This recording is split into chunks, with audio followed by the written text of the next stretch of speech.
The 6th of April, 1941. The skies above Yugoslavia thunder as German aircraft bomb Belgrade and cities across the kingdom. Under the code name Operation Strafgericht, meaning Operation Retribution, Nazi Germany launches its invasion, determined to secure the Balkans before turning east toward the Soviet Union. Within days, Yugoslav resistance collapses, and the country is dismembered by occupation and collaboration. In the months that follow, terror becomes a tool of rule, as Axis authorities and local allies answer resistance with collective punishment, branding entire communities as enemies. Villages are destroyed not for what they have done, but for where they exist.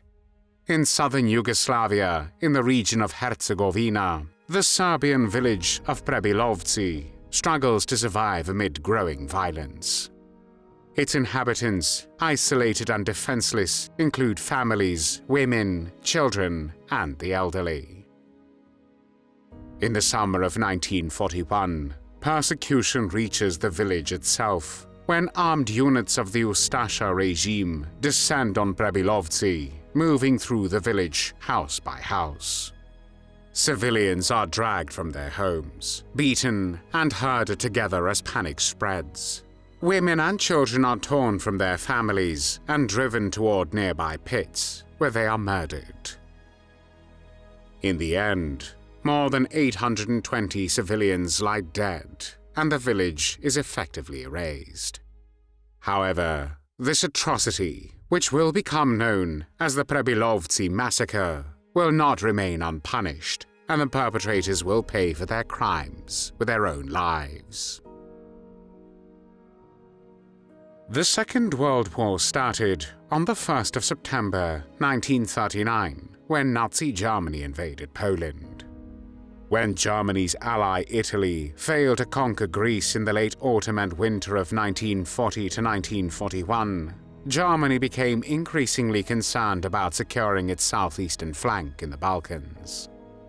Greece's success in repelling Italian forces allowed its ally, Great Britain, to establish a foothold on the European continent.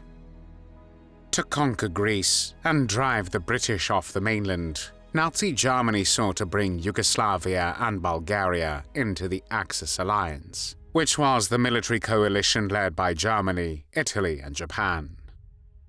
On the 25th of March 1941, Yugoslavia joined the Axis and agreed to permit German troops to transit through its territory en route to Greece. The announcement of the agreement was extremely unpopular in many parts of the country, particularly in Serbia and Montenegro. The Yugoslav government soon declared that it would not honor its obligations under the pact. Adolf Hitler was furious. Although Prime Minister General Dusan Simovic attempted to retract the statement within days, Hitler ordered the invasion of Yugoslavia on the evening of the 27th of March. In the wake of Yugoslavia's collapse, the Independent State of Croatia was established under Axis patronage and placed under the rule of the Ustasha, a radical fascist movement led by Ante Pavelic. At the center of the regime's system of terror stood Vjekoslav Luburic, who headed the network of concentration camps in the independent state of Croatia and personally oversaw and actively drove the genocidal campaigns against Serbs, Jews, and Roma people. The regime pursued an openly genocidal policy toward the Serbian population, viewing mass violence as a tool of state building. Across the independent state of Croatia, Ustasha units carried out deportations and systematic killings, operating with near-total impunity, particularly in rural regions of Bosnia and Herzegovina. Civilians were targeted not for resistance, but for their identity, and entire villages were marked for destruction as part of this campaign. In the summer of 1941, this policy reached the village of Prebilovci. On the 4th of August 1941, hundreds of Ustasha fighters attacked Prebilovci from 3 directions. The village was inhabited mostly by women, children, and the elderly. Most adult men, fearing arrest or execution, had avoided sleeping in their homes, believing their absence might spare their families. As Ustasha units entered Prebilovci, they moved through the village, searching houses one by one. Civilians were dragged outside, beaten, and herded together by force. Property was looted, livestock seized, and food taken. Women and girls were brutally raped, often in front of their families. The violence was open and deliberate, carried out without any attempt at concealment. The villagers were then assembled in the center of Prebilovci and driven into the primary school building. Inside, Ustasha fighters, many of them sexual deviants, subjected their victims to prolonged brutality. Their orgies of sadism and bestiality targeted mainly defenseless women and girls, particularly those between the ages of 12 and 15. As the violence escalated, it spread to the youngest and most vulnerable. Around 50 babies were taken from their cradles, swung by their legs, and dashed against the school wall, as their mothers were forced to watch. Yet, what happened inside the school was only the beginning. On the 6th of August, 1941, the horror escalated dramatically as several hundred Ustasha under Ivan Jovanovic, now joined by reinforcements from the nearby town of Chaplina, began the next and far more brutal phase of the operation. Prisoners were forced into cattle cars and transported to a remote unloading point near the Golubinka pit, one of the many near-vertical karst caves in the region. From there, the captives were taken in small groups toward the pit. Victims were brought to the edge family by family and pushed inside. The pit had an initial vertical drop of about 27 meters, followed by a steep descent of roughly 100 meters to the bottom. Small children were thrown into the air before being cast down. One woman gave birth as she fell, and the newborn died with her beneath the crush of bodies.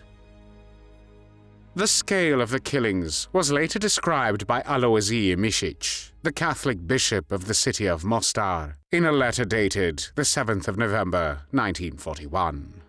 He wrote of the horrific scale of the killings across Herzegovina, describing atrocities in nearby towns.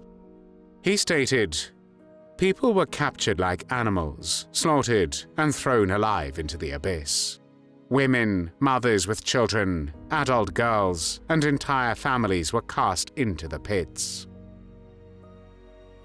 Before the war, the village of Prebilovci had more than 1,000 inhabitants.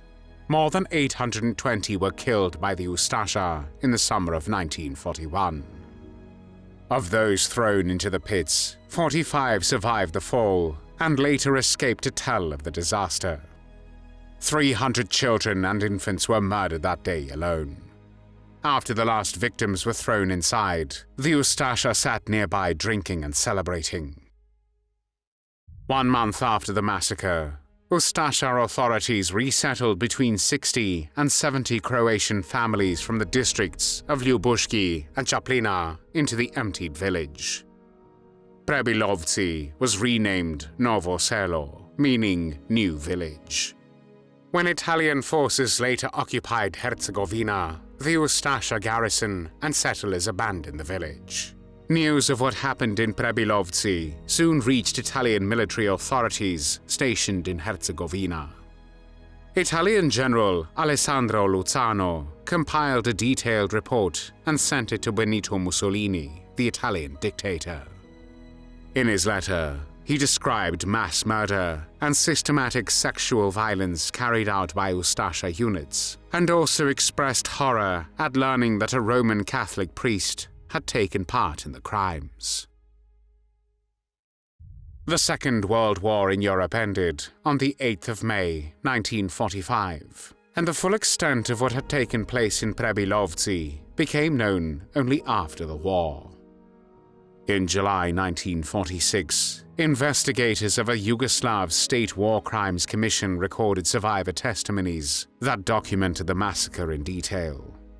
The most important testimony came from Mara Bulut, the only woman to survive the killings in the village school.